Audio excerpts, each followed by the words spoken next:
कश्मीर सूबाई वज़ीर सरदार ख़ान अवामी मेड़ाके खे ख़िताब करे रहियो आहे छो तव्हांखे ॾेखारियूं उस्ताद बुखारी छा खूब चयो आहे जेको क़ौम जियारे उहो जियंदो रहंदो जेको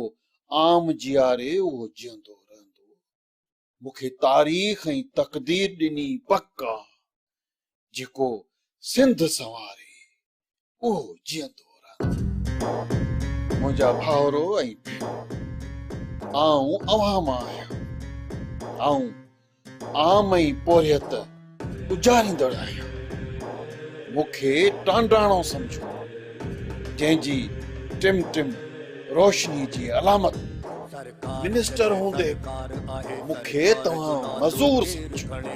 मां पंहिंजे दिलबर देस जे मारूड़नि ऐं सांगीरनि जे संवारण जो अलम बरदार आहियां आम जी ख़िदमत मुंहिंजो नस्बुल ऐन आहे पोरियत जे पघर जी खुशबू कंहिं अतुर अंबीर खां घटि नाहे मूं सॼी उमिरि ग़रीबनि मिस्कीननि मज़दूरनि ऐं ग़रीब हारियुनि जी ख़िदमत जो अलम बुलंद रखियो आहे आउं उन देश जो मिनिस्टर आहियां जंहिं देश जो शाह अब्दुल लतीफ़ फिटाई अज़ीम किरदार आहे थर हुजे या काछो उत्तर हुजे या लाड़ उन्हनि जी तरक़ी मुंहिंजी ज़िंदगीअ जो अज़ीम मक़सद आहे उन्हनि सां वफ़ा ऐं दिफ़ा मुंहिंजो नस्बुल ऐन आहे मारूअनि जो शान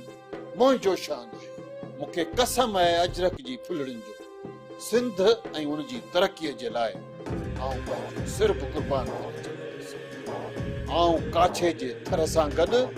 उन जी प्यास ऐं उञो छाईंदुसि उन्हनि जी कोसाण जो कसम तेसी ताईं आउं सुख जो साह न खणंदुसि उन झूर अमर जे चेहरे जे हर घुंज जो कसम उनखे हिलाली पुट जे रूप में संवारियो आहे ऐं संवारींदुसि भिटाई सरकार सच फरमाए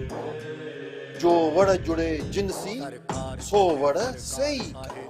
सिंध जी दिफ़ा में हिक पासे खीर थर कर खयो बीठो आहे त ॿिए पासे कारूं झर ऊची गांठ सां टियों मां आहियां जेको सभु कुझु घोरण जे लाइ तयार आहे जेको उस्ताद बुखारी चयो आहे मुंहिंजो बि अज़म उहो ई आहे त जे जंग कंदो तंग त साड़े अचिबो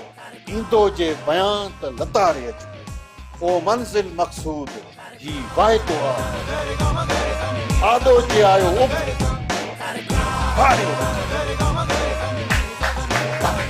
Erba.